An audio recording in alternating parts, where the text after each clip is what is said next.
December 24, 1983, began under a steel-gray sky that stretched unbroken from the flatlands east of Denver to where the Rockies rose in a jagged wall 40 miles west. The temperature had settled at 11 degrees Fahrenheit before dawn, and the air carried that particular crystalline stillness that comes when moisture has been wrung from the atmosphere entirely. Along the Front Range, that transitional zone where Colorado's high plains collide with mountain geography, the cold was absolute but not unusual for late December. Dry grass along the prairie margin stood brittle and colorless, occasionally stirring under faint drafts that moved parallel to the foothills. The wind, when it came, was minimal, enough to shift loose snow granules across frozen ground, but not enough to disturb the pervasive quiet. To the east, the plains stretched toward Kansas in geometrically divided sections of farmland and ranchland, interrupted only by fence lines and the occasional cluster of buildings. To the west, the Front Range of the Rockies formed a continuous barrier, snowfields visible on the higher peaks where treeline gave way to exposed granite. Denver's grid extended across the valley floor in orderly blocks, its downtown towers clustered near the confluence of the South Platte River and Cherry Creek. Residential neighborhoods spread south and east from the core, thinning gradually into suburban developments that pressed against the foothills: Lakewood, Littleton, Aurora. Highway corridors connected the metropolitan area to Colorado Springs 60 miles south and to Fort Collins 50 miles north, forming the I-25 corridor that served as the state's primary north-south artery. At Stapleton International Airport, 6 miles northeast of downtown, early morning flights were preparing for departure. The facility handled most of Colorado's commercial air traffic, its runways oriented to accommodate prevailing westerly winds. Holiday travel was underway, families moving between cities, business travelers finishing year-end obligations before the extended Christmas weekend. Baggage handlers moved carts across the tarmac under floodlights, their breath condensing in sharp white plumes. De-icing trucks idled near boarding gates. Along the residential streets closer to the mountains, Christmas lights outlined roof lines and evergreens. Smoke rose vertically from chimneys into the motionless air. Driveways held sedans and station wagons, many already scraped clear of the thin snow layer that had fallen earlier in the week. The neighborhoods were quiet, most residents still inside, delaying errands until the day warmed past freezing or foregoing them entirely in favor of holiday preparations. The Front Range's geography dictated much of the region's weather patterns. Cold Arctic air masses frequently settled over the plains during winter, pooling in the low-lying areas and remaining trapped by the mountains to the west. When Pacific moisture approached from the southwest, it was forced upward by the Rockies' eastern slopes, a process that could produce sudden and localized precipitation if atmospheric conditions aligned correctly. But on the morning of December 24, no such alignment seemed imminent. The sky was overcast but featureless, the barometric pressure stable, the wind nearly absent.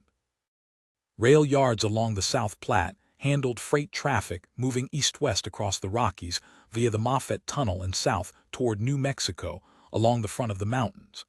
Burlington Northern and Union Pacific maintained switching facilities and maintenance shops in the Denver area, their tracks paralleling the major highway corridors.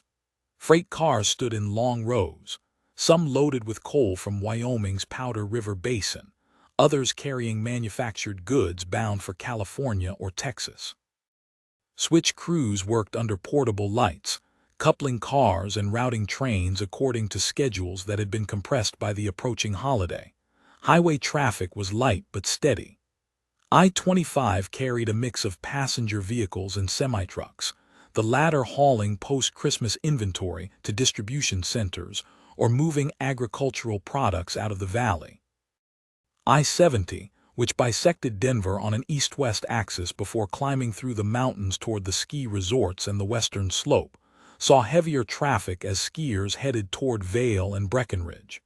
Overhead signs displayed current conditions, pavement temperatures, chain requirements for mountain passes, estimated travel times.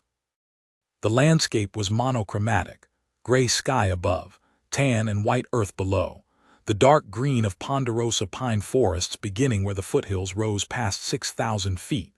Snow cover was patchy at lower elevations, persistent only in shaded areas and north-facing slopes.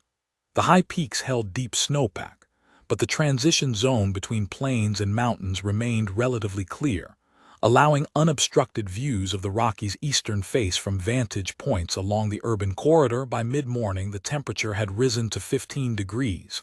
The sky remained overcast, the cloud deck uniform and featureless. There was no precipitation, no wind shift, no visible change in conditions. Traffic moved normally. Airport operations continued without delay. The day proceeded as winter days on the Front Range typically did: cold, dry, still, the mountains standing immobile against the western horizon, the plains extending eastward into distances measured in hundreds of miles. Nothing in the visible landscape suggested disruption. The frozen air, the empty sky, the geometric order of streets and fields, all reflected the ordinary rhythms of a cold December morning in Colorado, a region where winter weather was expected, where infrastructure had been built to accommodate snow and cold, where residents understood the seasonal constraints imposed by geography and elevation. The stillness held. The meteorological configuration developing over the Central Rockies on December 24, 1983, involved the convergence of three distinct atmospheric components, each operating according to established winter weather patterns, but aligning in a combination that would prove unusually consequential. An Arctic air mass had moved southward from Canada during the previous week, settling across the high plains and establishing a dense layer of cold air east of the Continental Divide.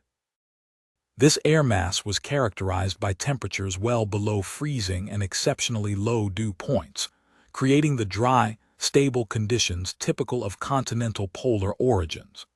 Surface pressures exceeded 1030 millibars across eastern Colorado and western Kansas, forming a high-pressure dome that anchored the cold air in place and inhibited its eastward movement. The air mass extended vertically to approximately 700 millibars, roughly 10,000 feet above sea level, creating an inversion layer that trapped the coldest temperatures near the surface. Simultaneously, a low-pressure system had developed over the Pacific Ocean and tracked eastward across the Great Basin. This system carried moisture from oceanic sources and was steered by the subtropical jet stream, which maintained a trajectory that brought the system into contact with the southern Rockies. As the low-pressure center approached from the southwest, its associated moisture field encountered the barrier formed by Colorado's Front Range. The forced ascent of this air, known meteorologically as orographic lifting, initiated condensation and precipitation as the air cooled adiabatically while rising along the mountain slopes. The third component involved wind patterns at multiple atmospheric levels.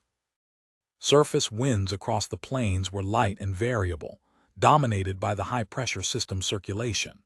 But at elevations between 850 and 700 millibars, roughly 5,000 to 10,000 feet, winds were beginning to shift from southeasterly to easterly directions, a configuration known as upslope flow.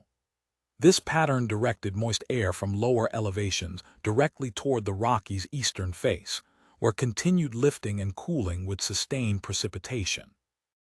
The upslope component was critical. Unlike frontal systems that moved horizontally across the landscape, upslope events remained quasi-stationary, producing prolonged precipitation over the same geographic area as long as the wind direction persisted. Forecasts issued by the National Weather Service on the morning of December 24 anticipated snow across the Front Range, but did not project extreme accumulations. Initial predictions called for 3 to 6 inches in the Denver metropolitan area, with higher amounts possible in the foothills where orographic enhancement was strongest.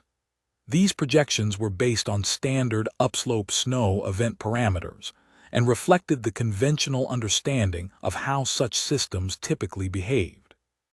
The forecasts acknowledged uncertainty regarding snowfall rates and total accumulation, but did not indicate that conditions would exceed the region's normal range of winter storm impacts. The infrastructure vulnerable to rapid snow accumulation was extensive and geographically distributed. Interstate 25 formed the primary north-south transportation corridor along the Front Range, connecting Denver with Colorado Springs, Pueblo, and Point South, as well as with Fort Collins, Cheyenne, and Wyoming to the north. The highway consisted of 3 lanes in each direction through the Denver metro area, narrowing to 2 lanes in rural sections. Interchanges, overpasses, and grade-separated junctions created elevated roadway segments particularly susceptible to drifting snow. The highway's alignment followed the base of the foothills, placing it directly in the path of upslope precipitation and wind-driven snow transport from the plains. East-west corridors were equally critical.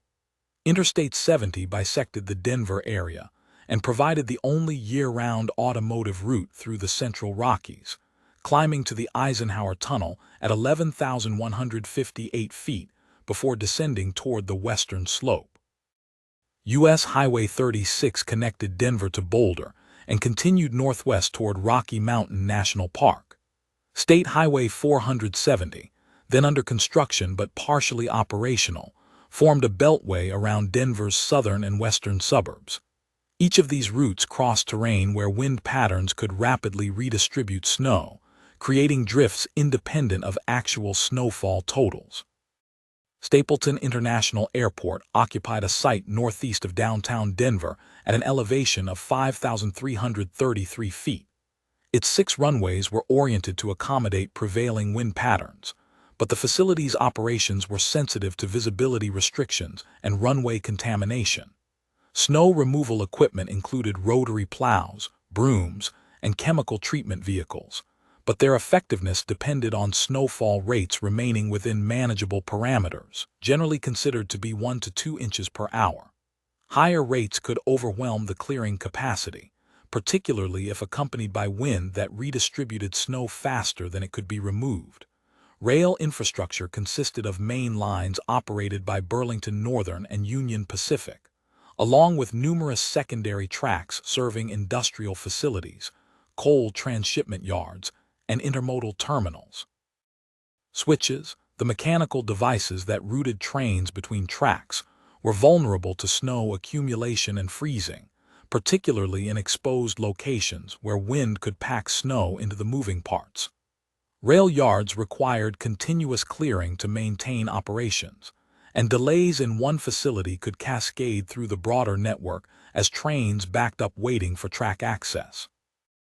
Electric power distribution systems followed overhead lines in most areas, with wooden poles supporting conductors that crossed rural landscapes and suburban neighborhoods. Ice and snow accumulation on lines could cause conductors to sag or break, while high winds could bring down entire spans.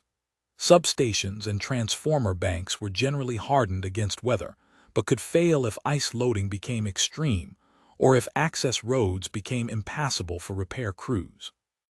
Snow removal capabilities in 1983 reflected the technology and organizational practices of the period. Snowplows operated by the Colorado Department of Transportation were concentrated along major highways, with priority given to interstates and primary state routes. Municipal fleets served cities and towns, focusing on arterial streets before expanding to residential areas. Equipment included front-mounted blade plows for highways, smaller vehicles for urban streets, and graders for rural roads. Rotary snow blowers, machines that could throw snow laterally rather than merely pushing it aside, were available but limited in number and typically reserved for situations where blade plows became ineffective. Chemical treatments included sand for traction and various chloride-based compounds for ice melting, but their effectiveness diminished as temperatures dropped below 15 degrees Fahrenheit. At such temperatures, salt-based chemicals required longer contact times to dissolve ice, and mechanical removal became the primary strategy. Pre-treatment of roads, applying brine or other anti-icing agents before precipitation began was not yet standard practice. Communication systems for coordinating snow removal relied on radio networks and telephone lines. Real-time weather data came from surface observation stations, radiosonde launches at 12-hour intervals, and weather radar with relatively coarse spatial resolution compared to later systems. Satellite imagery provided broad-scale context, but lacked the temporal frequency and spectral detail that would become available with subsequent generations of meteorological satellites.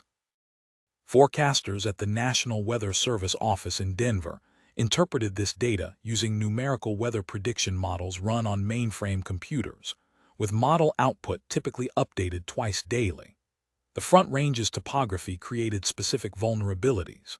The transition from plains to mountains occurred over a horizontal distance of 20 to 30 miles, with elevations rising from approximately 5,000 feet at Denver to over 14,000 feet at the highest peaks. This steep gradient produced strong horizontal temperature contrasts when cold air settled over the plains, while milder conditions persisted at higher elevations, a configuration that enhanced upslope flow. Wind channeling effects occurred in canyons and valleys oriented perpendicular to the mountain front, accelerating airflow and increasing snow transport rates.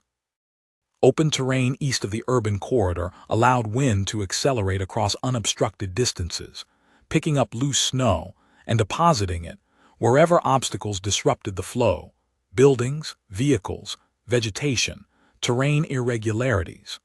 Drifts could form rapidly in these locations, their size limited only by the fetch distance over which wind could accumulate snow and the duration of sustained wind from a consistent direction. Historical records showed that previous upslope events had produced localized drifts exceeding vehicle heights, but such accumulations were typically associated with multi-day storms or situations where mechanical snow removal was delayed. By midday on December 24, surface observations showed temperatures ranging from 8 to 14 degrees Fahrenheit across the Front Range, with dew points near 0 degrees. Cloud cover had thickened, lowering from mid-levels to bases around 6,000 to 7,000 feet above sea level, essentially at the surface in foothill locations. Winds remained light at valley locations, but had begun to increase at higher elevations, shifting to easterly directions consistent with upslope flow. Barometric pressure was steady at Denver, but beginning to fall at locations farther south, indicating the approaching low-pressure system. The meteorological stage was set, though not yet fully recognized. The cold air was in place, the moisture source was approaching, and the wind pattern necessary to sustain upslope precipitation was beginning to establish itself. The forecast remained conservative, reflecting the inherent uncertainty in predicting snowfall rates and total accumulation for upslope events, which could vary significantly over short distances depending on subtle differences in wind direction, moisture content, and atmospheric stability. The region's infrastructure, highways, airports, rail networks, power systems, operated under the assumption that snow removal capabilities would remain adequate, that precipitation rates would stay within historical norms, and that the storm's duration would allow for sequential clearing operations. These assumptions were reasonable given past experience and the available forecast guidance. The assumptions would prove insufficient. The first flakes appeared over the southern suburbs shortly after noon on December 24. They fell vertically through motionless air, individual crystals catching light from the overcast sky before settling onto pavement, roofs, and frozen ground. The snow was fine-grained, small dendrites and columns characteristic of temperatures well below freezing, and accumulated slowly at first, building a thin white layer that outlined curbs, fence lines, and the edges of roadways. By 1:00 p.m., the snowfall had intensified across the entire metropolitan area. What had been scattered flakes became a continuous descent, individual crystals no longer distinguishable as they merged into a shifting curtain of white. Visibility began to deteriorate from the bottom up as falling snow obscured ground-level features first, then progressively higher structures. The downtown skyline remained visible from the eastern suburbs initially, but the mountains to the west disappeared behind thickening precipitation within minutes. Surface observations at Stapleton Airport recorded snowfall rates approaching 1 inch per hour by 1:30 p.m. Wind speeds remained below 10 miles per hour, but the direction had shifted decisively to the east-northeast, true upslope orientation. Temperature held steady at 12 degrees Fahrenheit. The combination of persistent easterly flow, saturated air at mid-levels, and forced ascent along the mountain front created conditions for sustained, heavy snowfall with no indication of weakening. Highway traffic on I-25 slowed as pavement became covered. The Colorado Department of Transportation deployed plows along the interstate, but the falling snow quickly obscured their work. Snowfall rates exceeded the rate at which plows could complete circuits of their assigned sections, meaning accumulation persisted even on roads that had been recently cleared. Vehicle headlights became necessary as visibility dropped below a quarter mile, their beams diffusing into halos of white light that provided minimal illumination beyond a few car lengths. The visual transformation was rapid. At 2:00 p.m., horizons had contracted to less than 200 yards. Buildings beyond that distance appeared as indistinct gray shapes, their details erased by intervening snow. Traffic signals were visible only from directly beneath them, their colored lights softened by the dense precipitation. Street signs became illegible at distances greater than 1 block. The landscape compressed into a small sphere of partial visibility, surrounded by uniform whiteness in all directions. Sound was muffled by the accumulating snow and the noise-dampening effect of continuous precipitation. Engine noise from vehicles carried poorly, arriving attenuated and directionless. The usual urban soundscape, distant traffic, mechanical systems, human activity, faded beneath a pervasive quietness interrupted only by immediate sources. Wind remained minimal, producing no audible rushing or whistling. The snow fell with no sound of its own, contributing to the sense of sonic isolation. Snowfall rates climbed to 2 inches per hour by 3:00 p.m. Meteorological observations indicated that the low-pressure system had stalled near the New Mexico border, maintaining the upslope wind pattern across the Front Range. Moisture continued to flow from the southeast at low levels, feeding the precipitation system without interruption. The cloud deck lowered further, bringing snow production levels down to 5,500 feet, below the elevation of much of the urban area. This placed Denver and its suburbs directly within the most intense precipitation bands. At Stapleton Airport, operations began to deteriorate. Runways required continuous plowing to remain usable, but snowfall rates were outpacing the clearing cycles. De-icing equipment worked to keep parked aircraft clear, but snow accumulated on wings and fuselages faster than crews could treat them. Flights scheduled for afternoon departures were delayed as ground crews struggled to maintain safe operating conditions. By 4:00 p.m., the airport had suspended all operations temporarily, while attempting to clear runways and taxiways simultaneously, a resource-intensive process that could not be sustained indefinitely.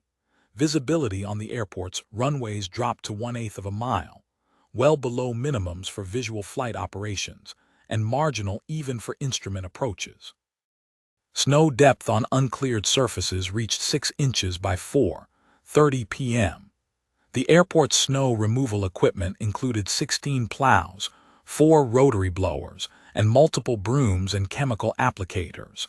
But coordination among these assets became increasingly difficult as visibility restricted communication to radio alone. Equipment operators reported drifting snow in some areas despite the relatively calm wind, indicating that even light air movement was sufficient to redistribute the fine, dry snow. Interstate 25 experienced its first closures at 4:00 p.m., when multiple vehicles became stuck on the uphill grade south of Denver near Castle Rock. The highway climbed approximately 800 feet over a distance of 20 miles in this section, and the combination of accumulated snow, reduced traction, and slowed traffic created conditions where vehicles, particularly those without four-wheel drive or adequate tire chains, could not maintain momentum. Once stopped, these vehicles became obstacles that blocked lanes and forced other traffic to maneuver around them, often unsuccessfully. Within an hour, both northbound and southbound lanes contained clusters of stopped vehicles, with gaps between them narrowing as additional traffic approached from behind. Temperature readings remained steady between 10 and 13 degrees across the metro area, indicating that the Arctic air mass was holding in place. Dew points had risen slightly to near 5 degrees as the moisture from the upslope flow modified the lower atmosphere. These conditions produce snow with very low liquid water content, approximately 8 to 10 parts snow to 1 part water by volume, creating light, powdery accumulation that was easily moved by wind, but also highly compressible under vehicle tires and plow blades. By 5:00 p.m., total snow accumulation at Stapleton Airport reached 8 inches. Suburban areas in the foothills reported higher amounts, with locations near Golden and Boulder measuring 10 to 12 inches. The snowfall showed no sign of weakening. Radar imagery displayed a broad area of returns over the Front Range, with embedded bands of heavier precipitation oriented parallel to the mountains. These bands remained nearly stationary, ensuring that the same areas received continuous snowfall hour after hour. The Colorado State Patrol began reporting multiple accidents along I-25 and I-70. Most involved vehicles sliding off roadways or colliding at low speed due to reduced visibility and poor traction. Emergency response was complicated by the same conditions that caused the accidents. Plows and emergency vehicles struggled to reach incident locations, and once there, found limited space to maneuver. Tow trucks capable of removing disabled vehicles were in short supply and delayed by the deteriorating road conditions. Highway visibility dropped below 1/16 of a mile in some locations by 6:00 p.m., particularly where traffic had churned the snow into a fine powder that became suspended in the air at vehicle level. This self-generated ground blizzard reduced forward visibility to the length of a single vehicle, forcing drivers to navigate by watching lane markings directly beneath their front bumpers or by following the taillights of vehicles ahead. A dangerous practice, given the unpredictable braking and maneuvering that occurred when drivers encountered obstacles or drifts. Rail operations faced increasing difficulties. Switch heaters, electric or gas-fired devices intended to keep switches clear of ice and snow, proved inadequate against the accumulation rates. Snow packed into the moving parts of switches faster than heating elements could melt it, causing switches to freeze in position or fail to complete their travel. Yard crews resorted to manual clearing, using shovels and brooms to remove snow from critical components, but this labor-intensive process could only be applied to the highest priority switches. Freight trains experienced delays as dispatchers rerouted traffic around inoperable switches or held trains in place until tracks could be verified clear. Urban streets received less attention from snow removal equipment than highways and interstates. Municipal plows focused on arterial routes, leaving residential streets untouched until major thoroughfares were passable. In neighborhoods with mature trees and narrow streets, snow accumulation created conditions where two vehicles could not pass simultaneously. Residents returning from work or errands found themselves unable to reach their homes, parking instead on arterial streets or in commercial lots and walking the final distance. The Front Range's characteristic wind patterns remained suppressed by the unusual atmospheric configuration. Typically, cold air drainage from the mountains would have generated westerly winds along the urban corridor, but the stalled high-pressure system over the plains prevented this. Instead, the light easterly flow continued, maintaining the upslope component necessary for sustained precipitation. This absence of stronger winds was initially viewed as beneficial.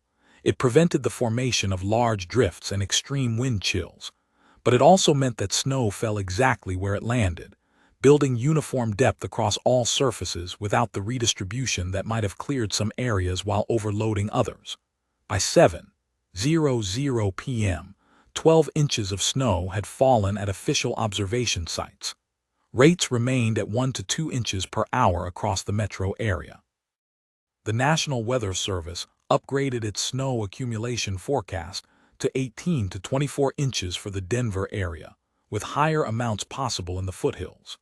This revision came after 6 hours of sustained heavy snowfall and recognition that the meteorological configuration showed no signs of breaking down. The forecast now called for snow to continue through the night and into Christmas Day, potentially lasting 36 hours or more. Stapleton Airport formally suspended all operations at 7:30 p.m. Runways had become impassable despite continuous plowing. Snow depth exceeded 12 inches on taxiways, and drifts formed around terminal buildings where even light winds found obstruction. Aircraft remained at gates or parked on aprons, covered in snow and awaiting conditions that would allow de-icing and departure.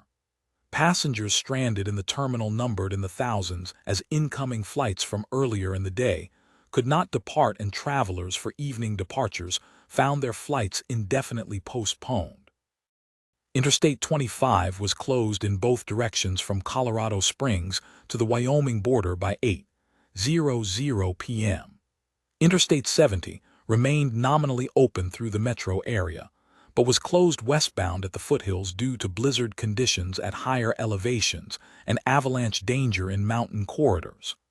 The combination of closures effectively isolated Denver from road access to the south, north, and west. Only eastbound routes toward the plains remained passable, and these were deteriorating. Visibility at ground level had stabilized at approximately 1/16 of a mile, roughly 300 feet, creating conditions where navigation required constant reference to immediate surroundings. Drivers who attempted to continue moving found themselves unable to determine whether they were on the roadway or adjacent areas. Parking lots, sidewalks, and streets blended into a single white surface, differentiated only by obstacles that appeared suddenly in headlight beams, curbs, light poles, other vehicles. The snow continued to fall through the darkness, illuminated in cones of light beneath streetlights and headlights, invisible elsewhere. The city's lights created a diffuse glow against the low clouds, but individual sources were visible only at close range. The visual environment had reduced to a series of overlapping spheres of limited visibility, each centered on a light source, with darkness and falling snow filling the spaces between. By 10:00 p.m., 16 inches had accumulated. The meteorological conditions remained locked: easterly upslope flow, saturated air, forced ascent, continuous precipitation. The forecast duration extended into Christmas evening, and the projected total accumulation increased to 24 to 30 inches for the Denver area. The blizzard was fully established, its intensity sustained by atmospheric processes that showed no indication of weakening or moving away from the front range. The snow fell without pause, accumulating grain by grain, inch by inch, transforming the landscape into an undifferentiated white expanse where familiar structures disappeared, and spatial relationships dissolved into uniform distances measured in feet rather than miles. Wind speed increased after midnight on December 25. Observations recorded sustained speeds of 15 to 20 miles per hour from the east-northeast, with gusts reaching 30 miles per hour. The wind's velocity remained modest by blizzard standards, but its persistence and direction proved consequential. Easterly flow across the plains picked up loose snow from open terrain and carried it westward toward the urban corridor and foothills, where structures, vegetation, and topographic features interrupted the airflow and forced deposition. The snow transported by wind moved horizontally rather than falling vertically, creating near-zero visibility at ground level even where active precipitation had temporarily lessened. This wind-driven snow, distinct from falling flakes, formed a layer of rapid lateral movement several feet thick, obscuring anything within that zone completely. The phenomenon created conditions where a person standing upright might see relatively clear air above waist height while being unable to see their own feet. Vehicle headlights illuminated only the streaming snow immediately ahead, providing no useful information about road position or obstacles. Drifts began forming wherever wind encountered resistance. The process operated on fluid dynamics principles. Air carrying suspended snow particles approached an obstacle, decelerated, and deposited its load where velocity dropped below the threshold necessary to keep particles airborne. Initial deposits altered the local wind pattern, creating additional turbulence that enhanced further deposition. The result was exponential drift growth once nucleation sites were established.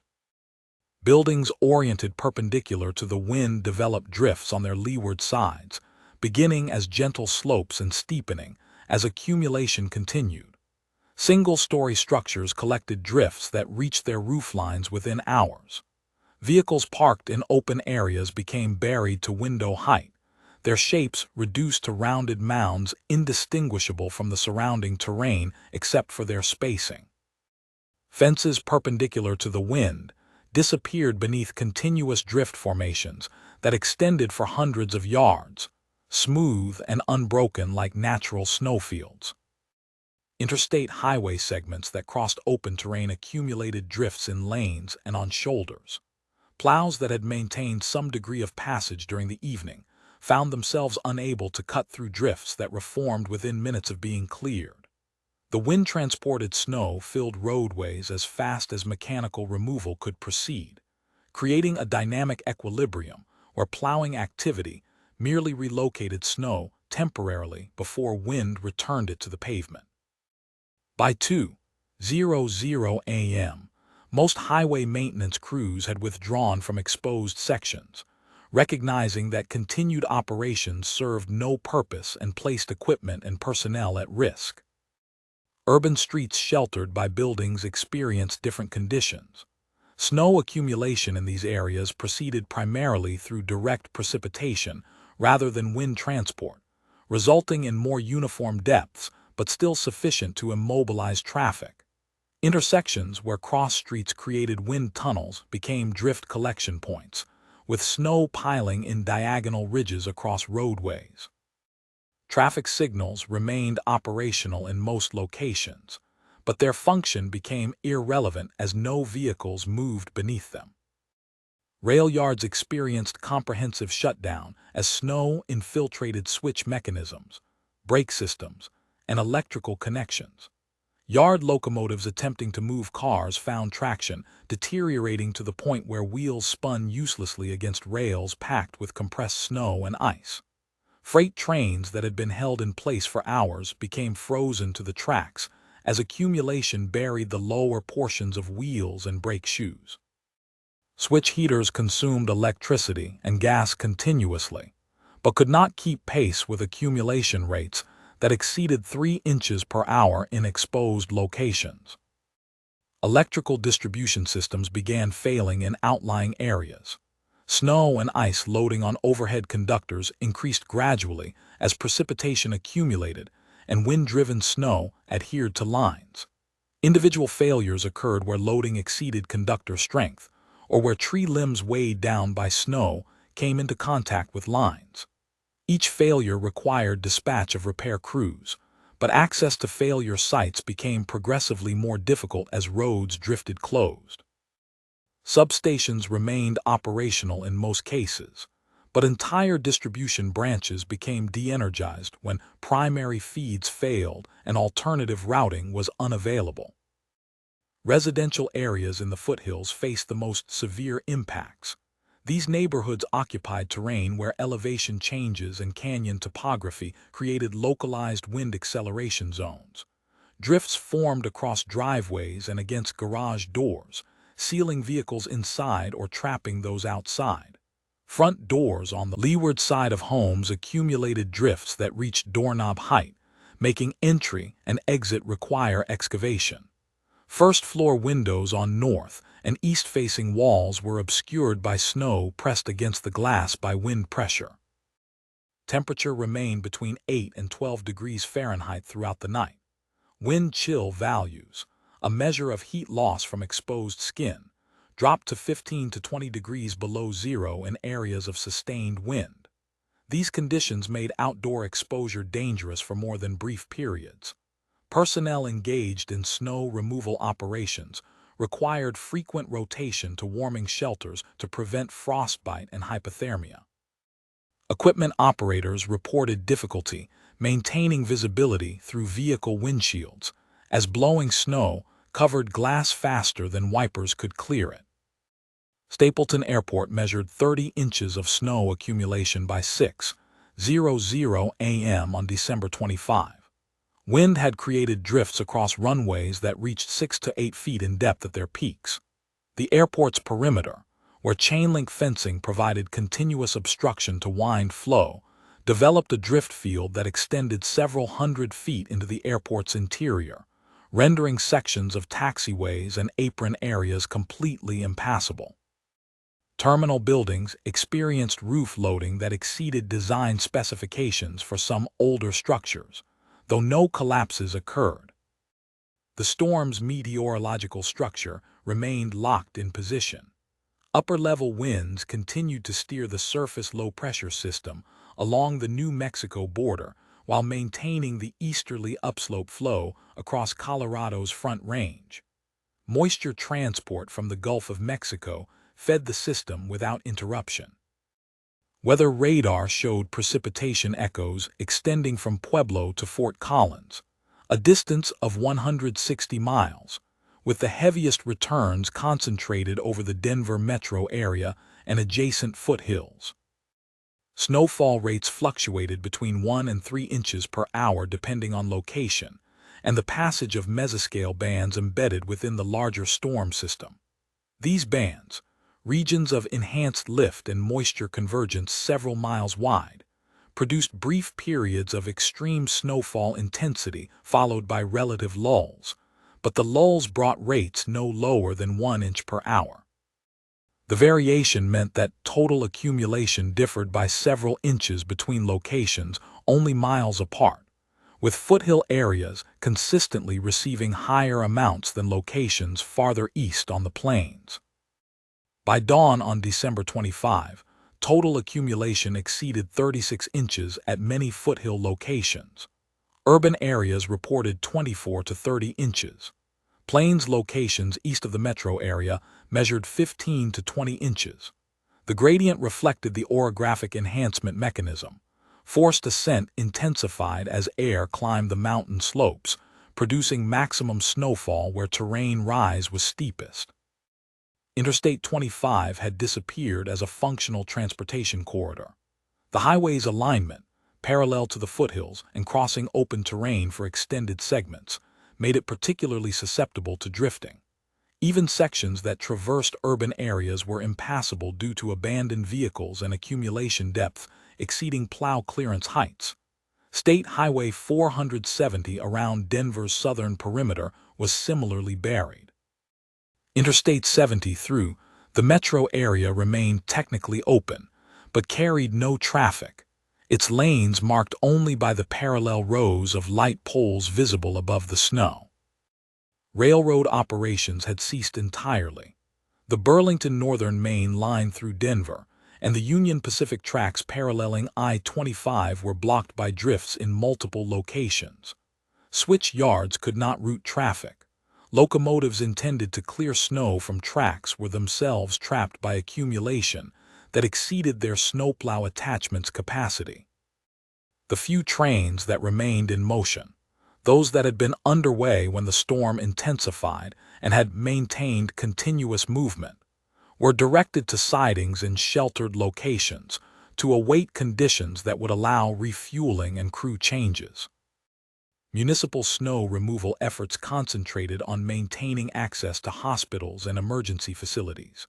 Snowplows worked in tandem, a front plow breaking through initial accumulation, followed by a second unit widening the cleared path and pushing snow farther from the roadway.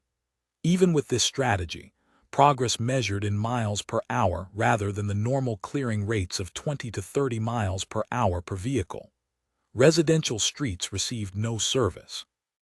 Even arterial routes could only be cleared once. Maintaining that clearance against continued snowfall and drifting was beyond available resources. Wind continued through the morning hours of December 25, though velocity decreased slightly to sustained speeds of 10 to 15 miles per hour. The reduction had minimal effect on drifting because wind-transported snow required relatively little velocity to remain mobile. Wind continued through the morning hours of December 25, though velocity decreased slightly to sustained speeds of 10 to 15 miles per hour. The reduction had minimal effect on drifting because wind-transported snow required relatively little velocity to remain mobile, and the persistent easterly direction ensured that transport patterns remained consistent. Snow surfaces that had been sculpted during the night developed harder windward faces as sintering, the bonding of snow grains through sublimation and refreezing, began to consolidate the top layers of drifts. Visibility improved marginally with daylight, increasing from near zero to approximately 1/4 mile in areas where wind-driven snow had diminished. The improvement was relative. Navigation remained difficult and dangerous. The landscape was unrecognizable. Familiar landmarks were buried or obscured. Street patterns were obliterated. Only the tallest structures, light poles, highway signs, building roofs, provided spatial reference, and even these appeared alien when emerging from a featureless white surface. Snowfall rates decreased to approximately 1 inch per hour by mid-morning on December 25, but the storm showed no signs of ending. Forecasts now projected continued snow through Christmas evening, with total accumulations potentially reaching 40 to 48 inches in the foothills and 30 to 40 inches across the metro area.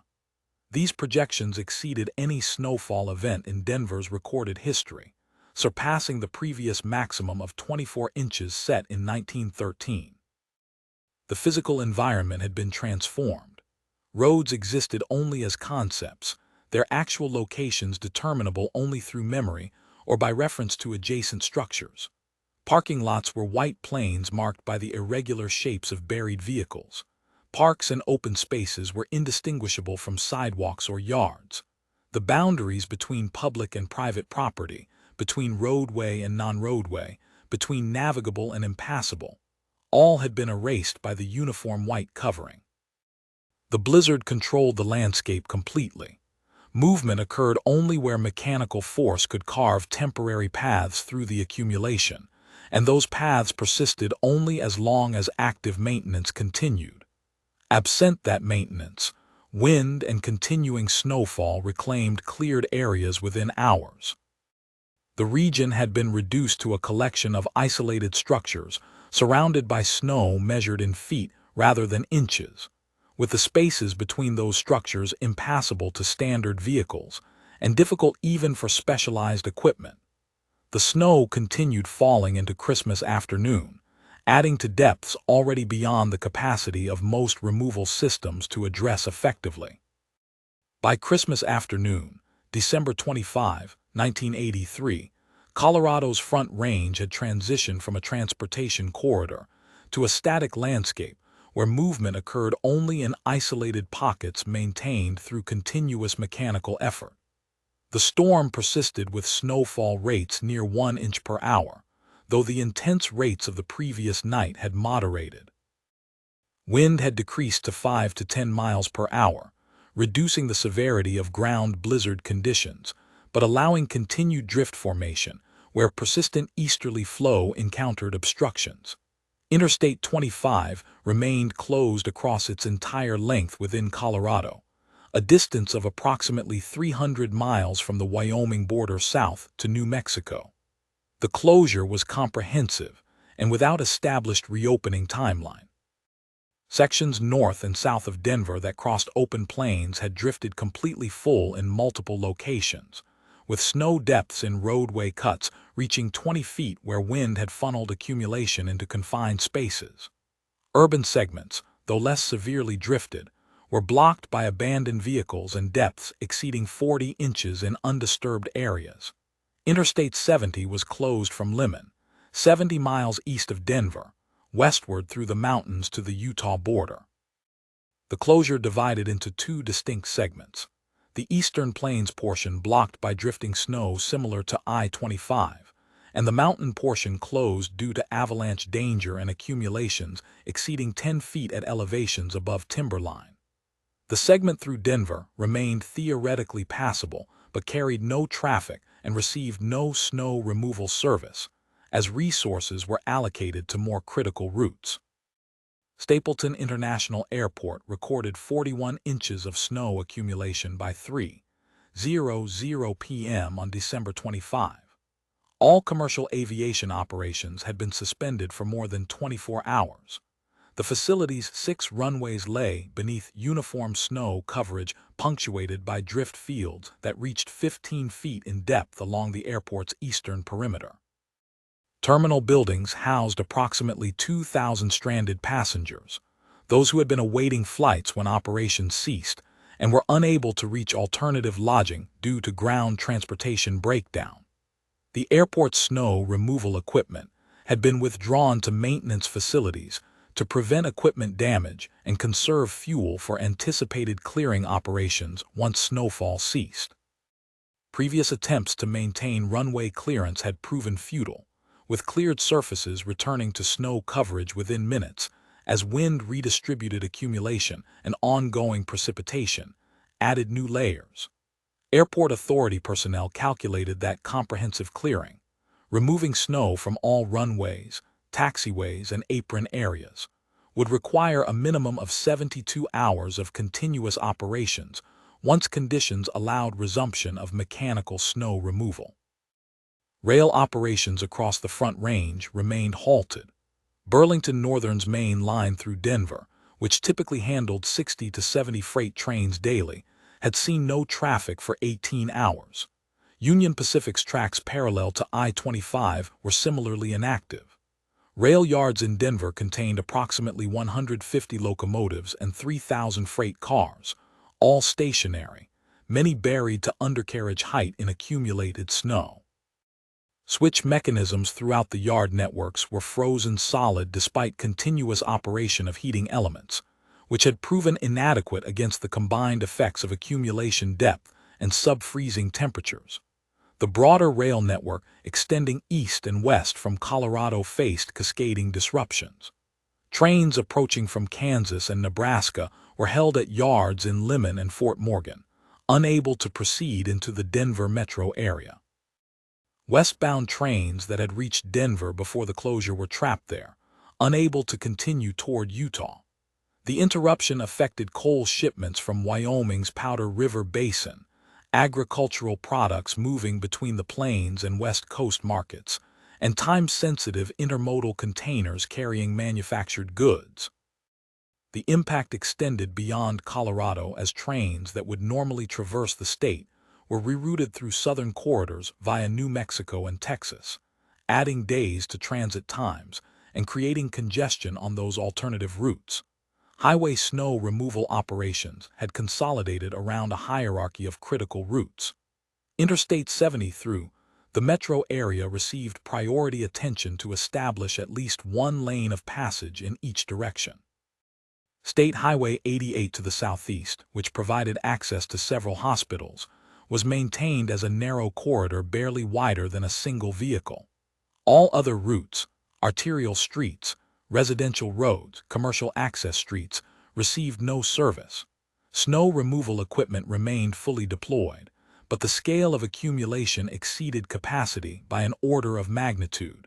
Equipment operators reported fuel consumption rates 3 to 4 times normal due to the effort required to push through deep, heavy snow, raising concerns about fuel availability for sustained operations. Electric power outages affected approximately 30,000 customers across the metro area by Christmas afternoon. Failures concentrated in areas where overhead distribution lines crossed open terrain or passed through areas with mature trees. Each failure represented a segment of the distribution network that had suffered conductor breakage, pole failure, or transformer damage. Repair crews faced access problems that delayed response times from the normal standard of hours to periods measured in days. Even where crews could reach failure sites using four-wheel drive vehicles or on foot, repairs often required materials or equipment that could not be transported through the snow. Natural gas service remained largely unaffected. Underground distribution networks were immune to snow accumulation, and the pressurized gas delivery system continued to function normally. Heating systems in structures with natural gas service operated without interruption, maintaining interior temperatures despite exterior conditions. This preservation of heating capability prevented what might otherwise have been a significant hypothermia crisis, as thousands of residents were confined to their homes without transportation alternatives and with emergency services unable to reach them. Telephone service experienced localized disruptions where overhead lines had failed, but the system's backbone, underground trunk lines and switching facilities with backup power, continued operating. Residents used telephone networks to report emergencies, check on relatives, and communicate with employers. Emergency dispatch centers handled call volumes several times normal levels, primarily from individuals requesting assistance with non-life-threatening situations, vehicles stuck in snow, loss of electric power, requests for snow removal, questions about when roads would reopen. Emergency medical services operated under severe constraints. Ambulances could not navigate most streets.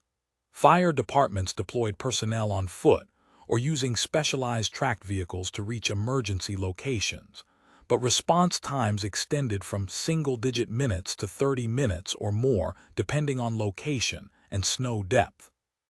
Hospitals reported to emergency management centers that their patient loads remained within capacity, but that they could not discharge patients who would normally return home, as those patients could not arrange transportation, and their homes might be without power or access.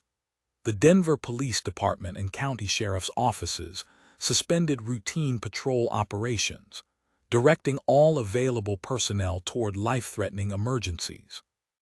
The decision reflected the reality that standard patrol vehicles could not move through streets, that officers on foot could cover only limited areas, and that most situations reported property damage, minor accidents, suspicious circumstances could not be addressed under current conditions and would need to be handled retrospectively once mobility was restored.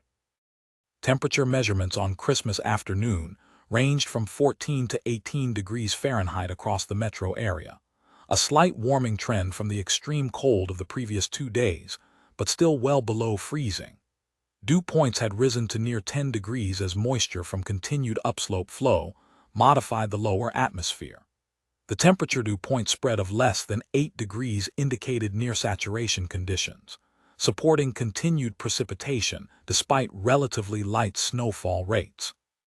Total snow accumulation by 6:00 p.m. on December 25 reached 44 inches at Stapleton Airport.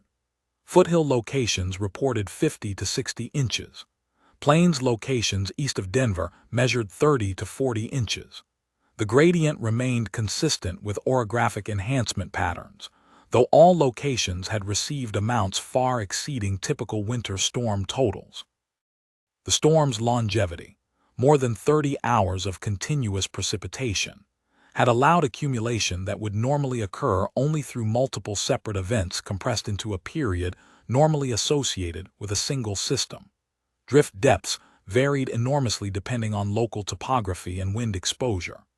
Measurements in open areas near highways recorded drifts 15 to 20 feet deep, depths sufficient to bury vehicles completely and to require specialized equipment for excavation.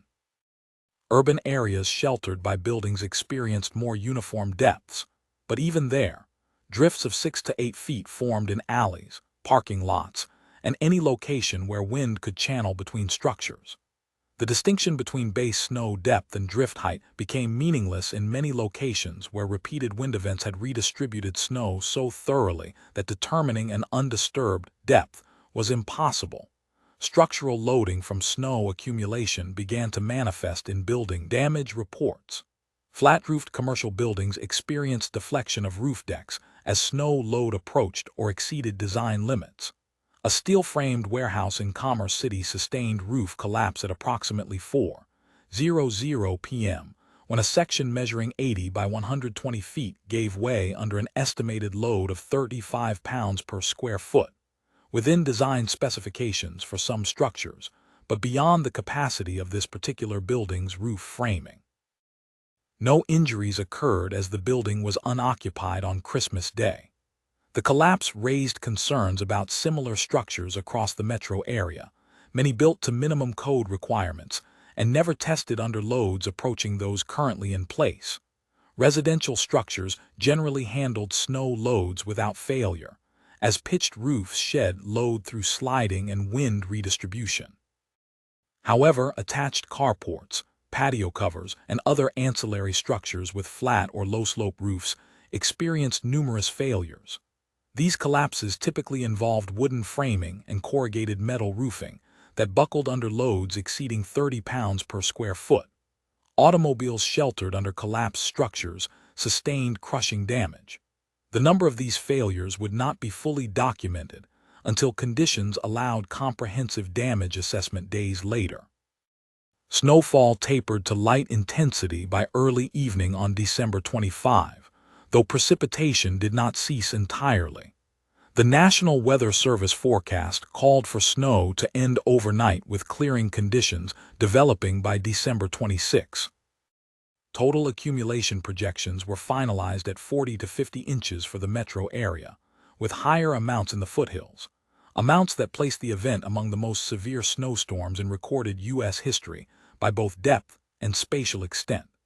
The meteorological analysis indicated that the storm's exceptional nature derived from the unusual persistence of upslope flow.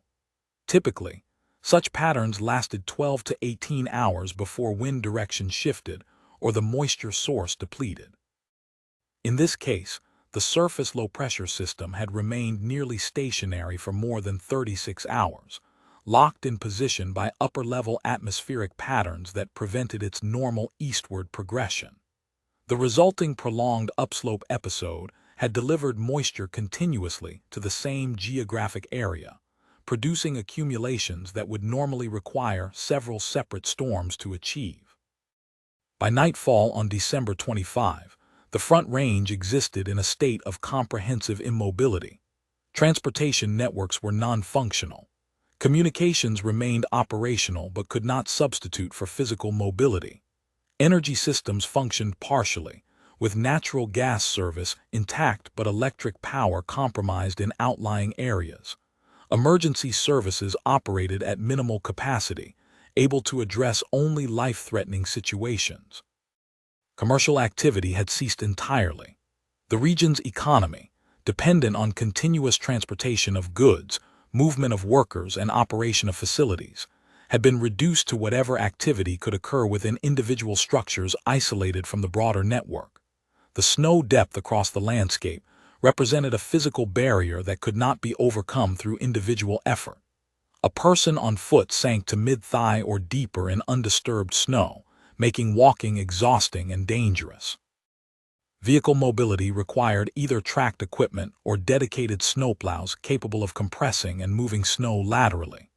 Standard automobiles, even those with four-wheel drive and adequate ground clearance, could not generate sufficient force to push through depths exceeding 2 feet, and most areas now held 3 to 4 feet of base accumulation, with drifts considerably deeper. The storm had created a landscape where distance was measured not in miles, but in the effort required to traverse space. A journey of a few blocks might demand hours of physical labor to create a path. Major routes required mechanical equipment operating continuously to maintain even minimal passage. The region had been transformed into a collection of isolated points, individual buildings, neighborhoods, facilities, separated by a medium that prevented connection except through extraordinary effort. The blizzard's active phase was ending, but its consequences were only beginning to manifest. Snow ceased falling over Denver shortly after midnight on December 26. Cloud cover began breaking up an hour later, allowing radiational cooling under clear skies. Temperatures that had hovered in the mid-teens during the storm's final hours dropped rapidly, reaching 2 degrees Fahrenheit by 4:00 a.m. The Arctic air mass that had anchored the storm in place remained over the plains, and without cloud cover to trap outgoing long-wave radiation, surface temperatures plummeted to levels approaching the record lows for late December. Wind diminished to calm or light and variable by dawn on December 26. The cessation of persistent easterly flow ended the upslope mechanism that had sustained precipitation, but it also eliminated one of the few factors preventing even colder temperatures. In depressions and valleys where cold air could pool, readings fell below zero. The National Weather Service station at Stapleton Airport recorded -3 degrees Fahrenheit at 7:00 a.m. Not a record for the date, but among the coldest temperatures observed during an active snow removal period, creating operational challenges for equipment and personnel. Initial snow removal efforts began at daybreak as equipment operators assessed conditions and developed clearing strategies. The Colorado Department of Transportation mobilized approximately 200 snowplows and support vehicles for interstate highway clearing.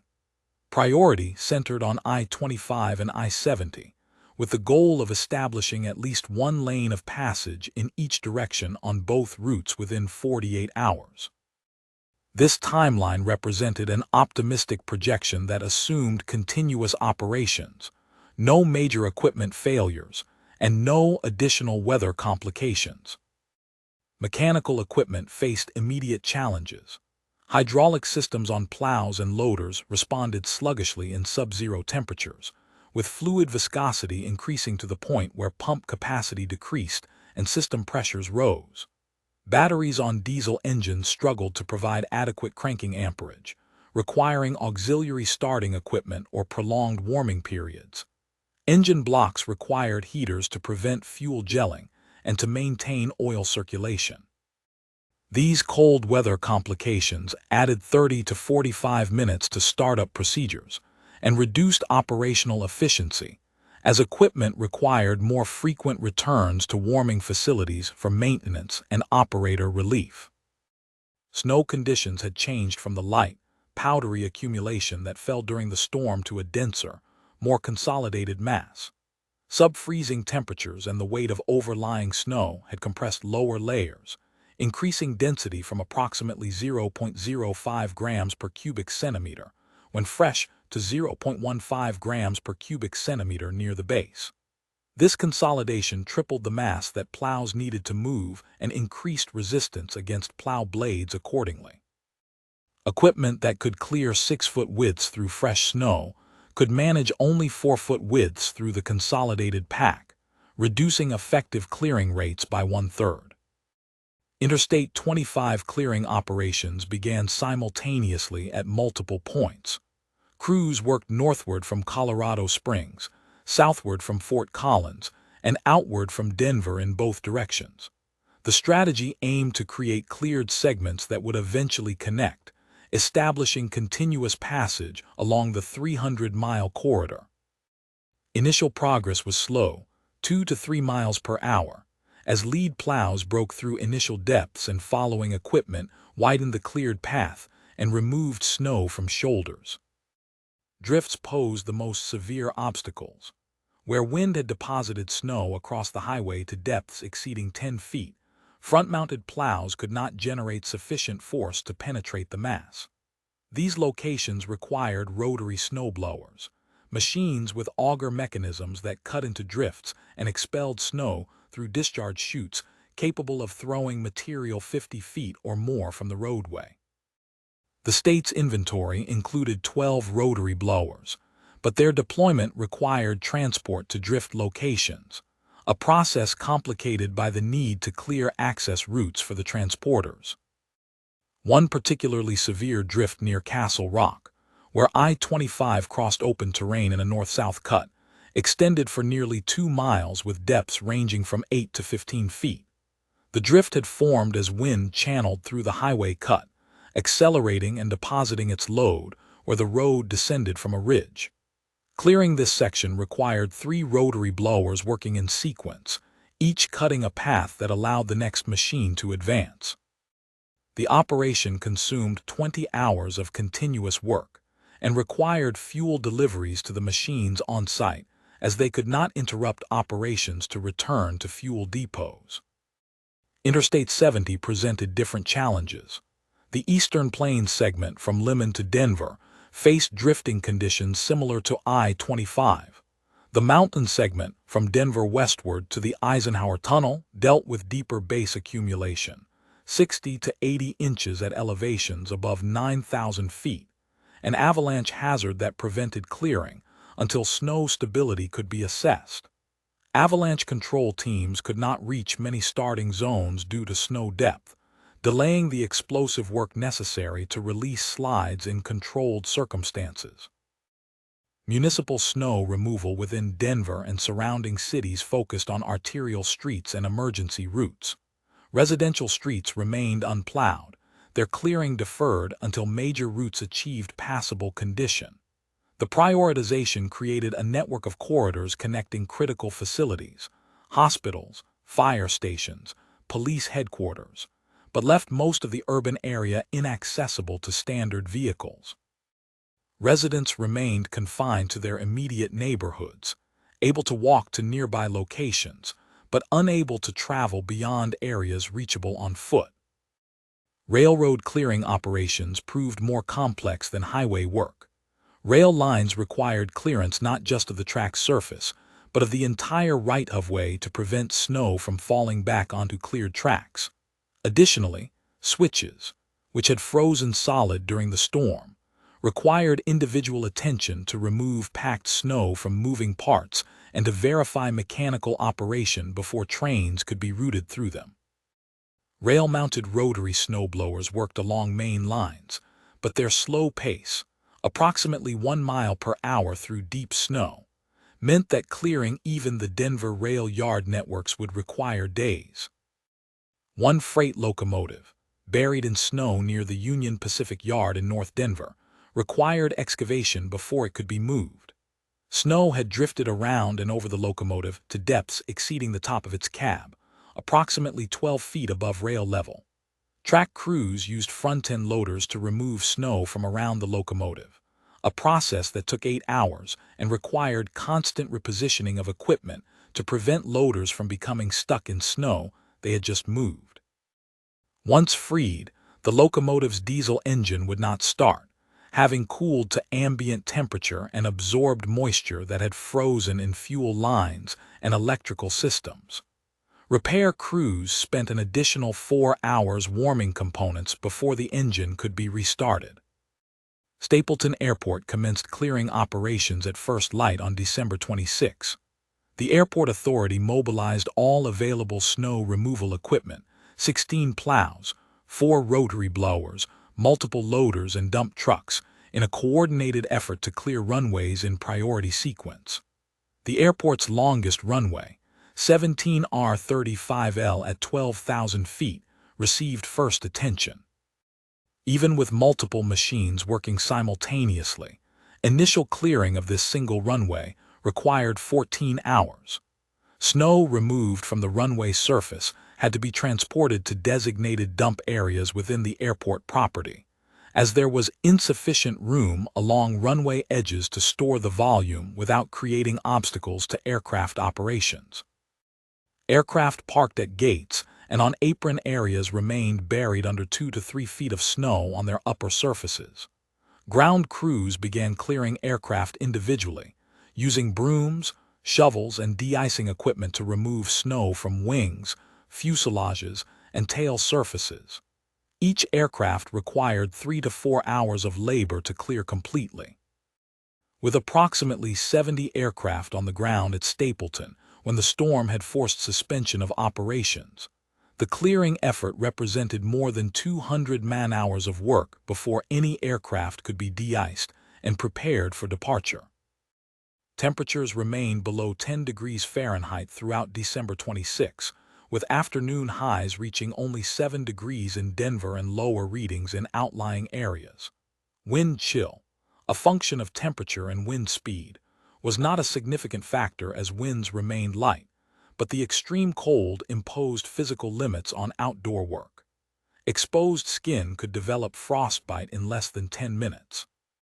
Equipment operators worked in heated cabs but faced exposure when leaving vehicles for inspections, refueling, or equipment adjustments.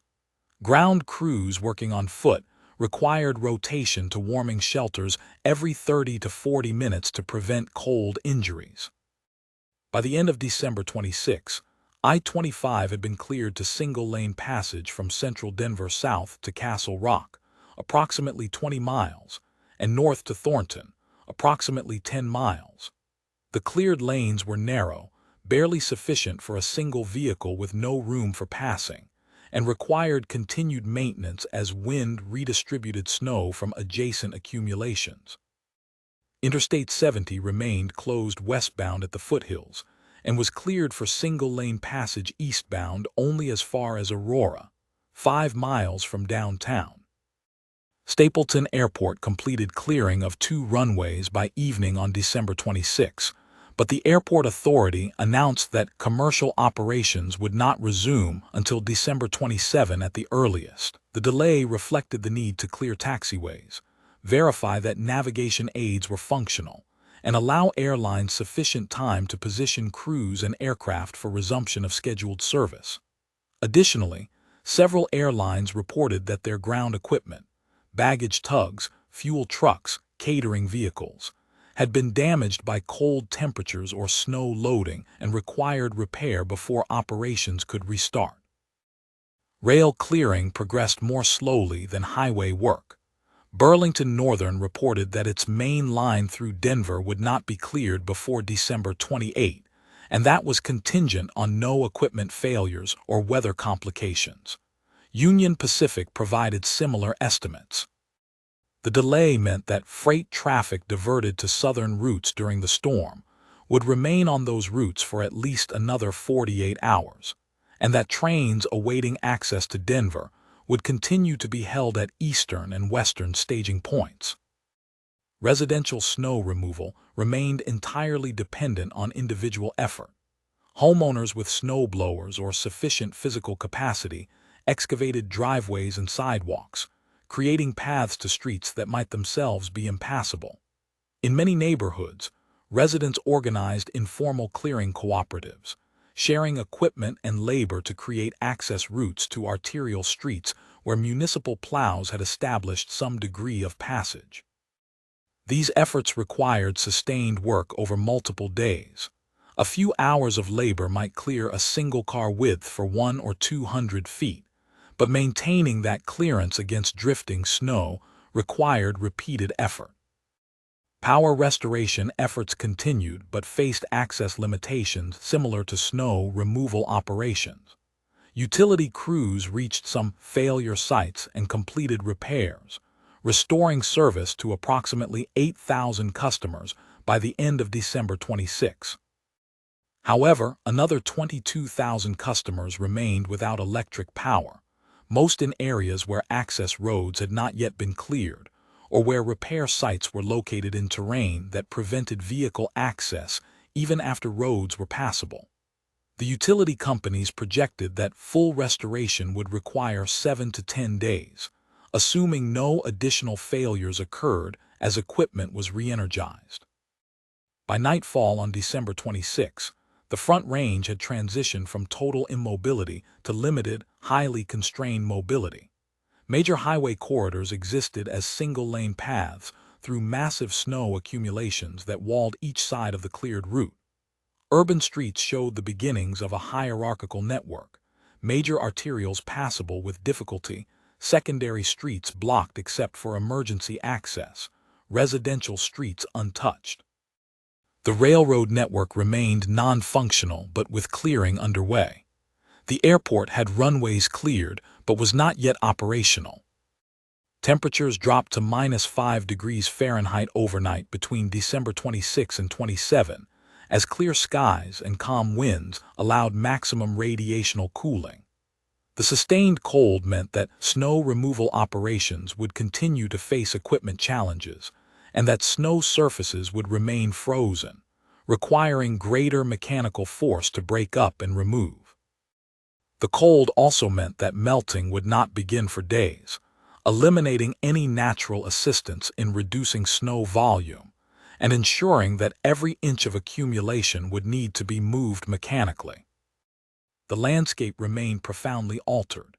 Cleared roads appeared as narrow corridors through vertical walls of snow 8 to 12 feet high. Structures emerged from snow cover that reached partway up first-floor windows. Vehicles parked outdoors were visible only as mounds in otherwise featureless white expanses. The work of restoration had begun, but its scale was measured in weeks, not days, and its completion would require sustained mechanical effort across thousands of miles of roadway and rail line. Clear skies on December 27 brought a modest rise in temperature, enough to ease the mechanical strain that extreme cold had placed on plows, loaders, and rail equipment. The warming did not melt the snow, but it softened the surface crust and improved hydraulic systems that had struggled in sub-zero conditions. For the first time since the storm began, movement across the region became technically possible. Interstate 25 reopened to a single lane in each direction, narrow corridors maintained by continuous plowing. Snow walls pressed close to traffic, leaving no shoulders and little margin for error.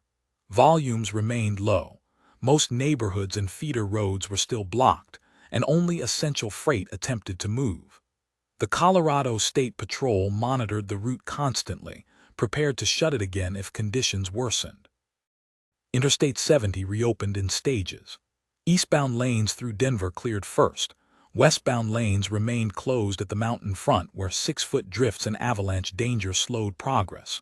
Rotary blowers were required to carve through higher elevation segments. Rail lines experienced a similar partial reopening as main tracks were cleared, though yards, sidings, and switches stayed frozen or buried. Traffic moved, but slowly, with long backlogs that would take days to unwind. Stapleton Airport resumed limited operations on the afternoon of December 27. A small number of departures were scheduled, primarily aircraft stranded since Christmas Eve. Extensive de-icing was required, and taxi operations remained constrained by high berms and incomplete clearing. Passenger backlogs numbered in the thousands, with carriers estimating several days before schedules normalized. Municipal snow removal expanded to arterial streets. Crews worked methodically, establishing a single pass, then widening lanes as equipment allowed. Residential streets remained largely untouched, leaving residents to clear driveways and footpaths on their own or wait for contracted services. Snow volumes exceeded what could be stored along road edges, forcing the city to implement large-scale hauling operations. Parks, vacant lots, and open parcels became snow dump sites, growing into tall white mounds that would persist for weeks. Structural assessments confirmed extensive load-related damage. Several commercial roofs had collapsed, particularly older flat-roof structures built before updated snow load codes. Residential damage was widespread, but generally less severe, carports, sheds, and garage roofs failing under accumulated weight. Insurance adjusters arrived from neighboring states, and early estimates placed total losses in the hundreds of millions of dollars. Power restoration advanced as access improved. By the evening of December 27, more than half of the affected customers had service restored, with the remaining outages concentrated in rural and foothill areas where damaged poles and lines required replacement rather than repair. Full restoration would take another week. Sunlight on December 28 revealed the scale of the transformation. Roads appeared as narrow channels between white walls.